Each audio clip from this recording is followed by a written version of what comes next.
Hi, this is Padma, Rashmi beauty parlour. మళ్ళీ ఈరోజు pigmentation గురించి మాట్లాడుకుందాము. అలోవెరా జెల్ తీసుకున్నాం కదా, దానికి ఈరోజు ఏం చేద్దామంటే ఈ విటమిన్ది దొరుకుతుంది మీకు ఇలా. ఇది కట్ చేస్తే లోపల లిక్విడ్ వస్తుంది. 1 టేబుల్ స్పూన్ అలోవెరా జెల్ తీసుకొని దీన్ని ఒకటి మొత్తం ఈ ట్యూబ్ని మొత్తం అందులో వేసేద్దాము. కలిపేసి నైట్ పడుకునేటప్పుడు అదంతా అప్లై చేసుకోండి. ఫేస్కి, నెక్కి అప్లై చేసుకోండి. మిగిలితే కూడా నెక్స్ట్ డే యూజ్ చేసుకోవచ్చు ఆ జెల్ని. మొత్తం ఒకటేసారి బాటిల్లో కలిపిస్తే వేస్ట్ అవుతుంది. సో డైలీ మీరు ఇట్లా కలిపేసుకోండి. ఇది అప్లై చేసుకుంటే మంచి కలర్ వస్తుంది, పిగ్మెంటేషన్ కూడా కంట్రోల్ అవుతుంది. సో ఇదేంటంటే ఇది డైరెక్ట్ ఇది పెట్టకూడదు, దీనికి సపోర్ట్గా ఖచ్చితంగా ఏదన్నా ఒకటి మనము యాడ్ చేసుకోవాలి. సో అందుకని అలోవెరా జెల్ యాడ్ చేయండి, మంచి కలర్ వస్తుంది.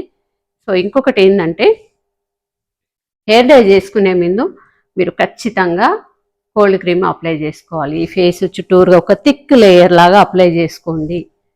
నార్మల్ వాళ్ళు కూడా, హెయిర్ డై చేసుకునే వాళ్ళందరూ కూడా ఈ ప్రికాషన్ ఖచ్చితంగా పాటించాలా. కోల్డ్ క్రీమ్ అప్లై చేసుకోవాలి.